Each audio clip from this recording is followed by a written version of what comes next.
Well, can you hear me? I'm really excited to share today. And if you had asked me 10 years ago even to share my story, it would be very different than what I'm sharing with you today. I'm happy for the chance to tell you about what's going on because I feel like there's a lot of credit to be given to God, and I'm happy to talk to anyone about that more offline and such. I'm going to try and keep it more high level today, but I just want to let you know that my life is an open book, and I am happy to talk to anyone or answer any questions you have.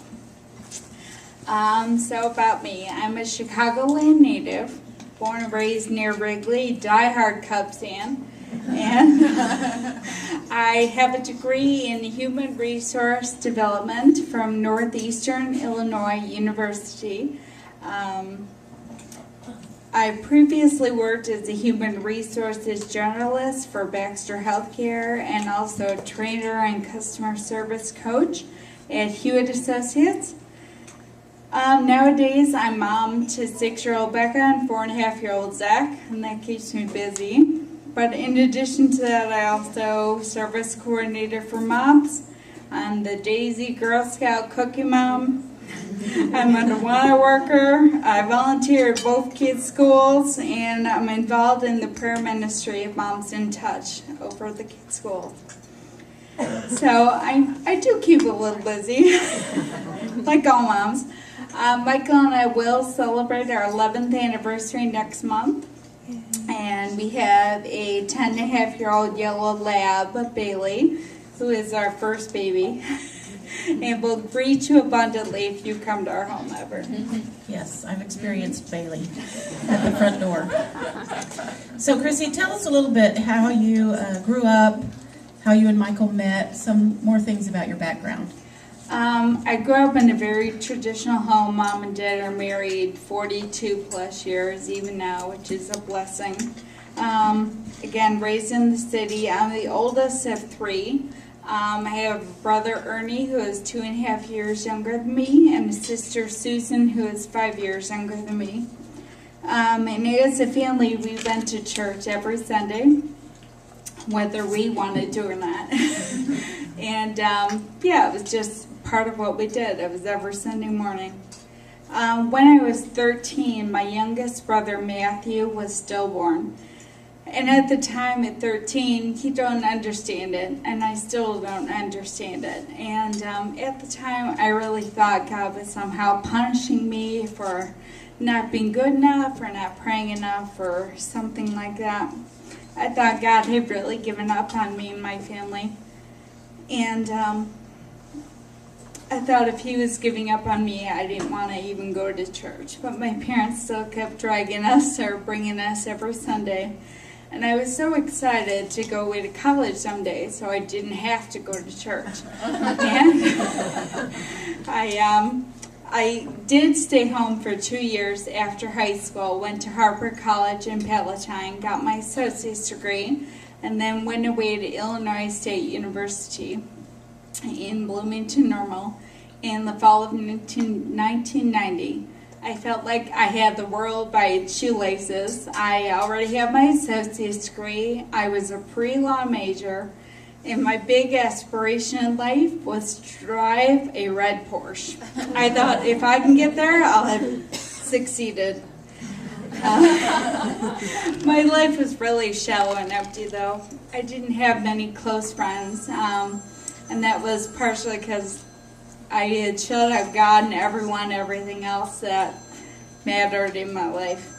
My roommate Tammy was a follower of Christ, and she saw the big empty hole in my life, so to speak, and she befriended me and shared about her faith as I led her.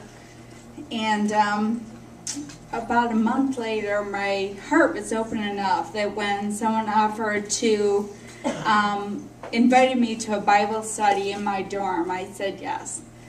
So after studying the Bible and learning of God's truths and His love for us, about a month later, I did accept Jesus as my Savior because I realized that was the only way to be reconciled to God.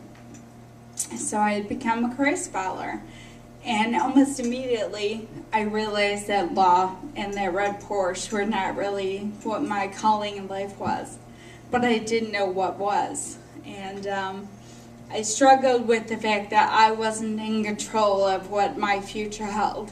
Suddenly it felt like not only had I become a Christ follower, but I actually had to follow his lead. And I wasn't sure where he was leading, but people kept assuring me that he would reveal his will to me for my life in his time. I spent the next 3 semesters at Illinois State changing majors constantly because I still felt that I had to lead and figure out what I was doing. So I left college after 2 years with a bunch of classes in various areas under my belt, but no degree. So I moved home with my parents and still didn't know what I wanted to be when I grew up.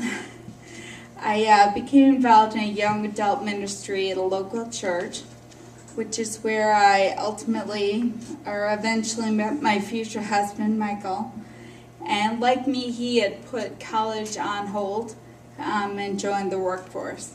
So after about a year of dating, we started talking about engagement and marriage and kind of short-term, medium-term, and long-term goals.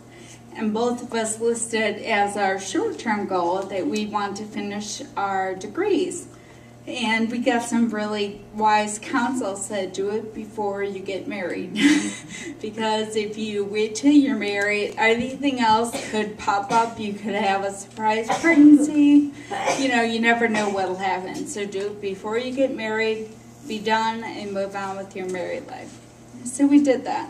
We both went to Northeastern Illinois University, and I felt God's clear direction to teach and train adults. So I majored in human resource development. And Michael and I both graduated with honors in May of 1999. We got married in October of that same year. We bought a house in Mundelein, got a puppy, and started talking about family. Talked about starting a family. So I think you and Michael should go on a date and test drive red Porsches. Wouldn't that be a fun date? He couldn't fit the walker in the back. He wouldn't need to. It's just a test drive. There you go. So it sounds like you're starting the American dream. You got the house, the husband, the dog, thinking about children. But there's one thing that kind of kept you from feeling it was the American dream. What was that? What most of you don't know about me is that when Michael and I married in 1999, I was over 300 pounds. And Michael loved me just as I was, so that was never an issue. But we both knew that my weight could complicate a pregnancy. So we sought out doctors' opinions about me undergoing gastric bypass surgery. And every doctor we talked to said that I was the perfect candidate. I was young, I was healthy except for my weight, I had a great support system. All the stars seemed to be aligned, so to speak. So we thought about it, talked about it, prayed about it, and decided to go forward with the surgery. So in February 2001, I had the gastric bypass surgery, thinking I would be fully recovered and back to work in 4 to 6 weeks. But that's not what happened. So tell us what happened. Almost immediately I started developing tons of complications, which snowballed one on top of another over the next number of months.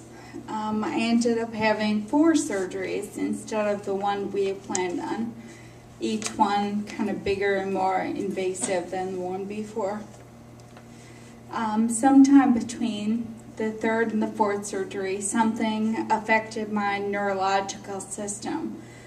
I couldn't sit up in bed, couldn't write my name, my speech was slurred, couldn't walk, couldn't brush my teeth or hair, could barely move my arms, couldn't go to the bathroom by myself. So the doctors ran every test they could, and they weren't able to say concretely what caused all these problems. They think it may have been a protein deficiency or a vitamin or somewhat malnourishment because of all the surgeries. I couldn't eat and digest much, or a dehydration or anything else. But so they don't know exactly what caused the issues. But they did know that I was officially diagnosed as having non-specific quadriplegia. So I was sent home in September 2001 in a wheelchair.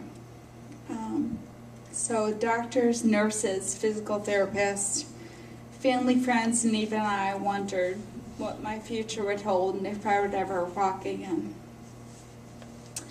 So in less than 6 months, I had gone from being a active, very active, able-bodied newlywed who was talking about starting the family, of my dreams, and working a great job, to a quadriplegic confined to a wheelchair who could not even go to the bathroom by herself. I had a lot of questions for God, as I'm sure anyone would.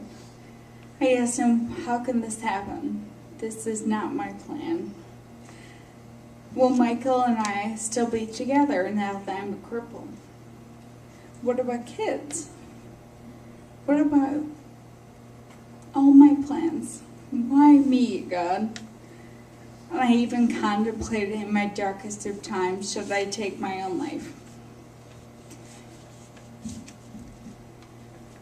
So Chrissy shared with me this week too that she actually came home from the hospital on September 9th, 2001, and 2 days later was September 11th, 2001. Wow. So on top of coming home with all of those problems and questions, she had to deal with everything that we all dealt with on September 11th. And Chrissy, you know, all of us, not to the extent of you, but we've all asked those same questions at some point in our life. Why me, God? Why has this happened to me? It's not fair.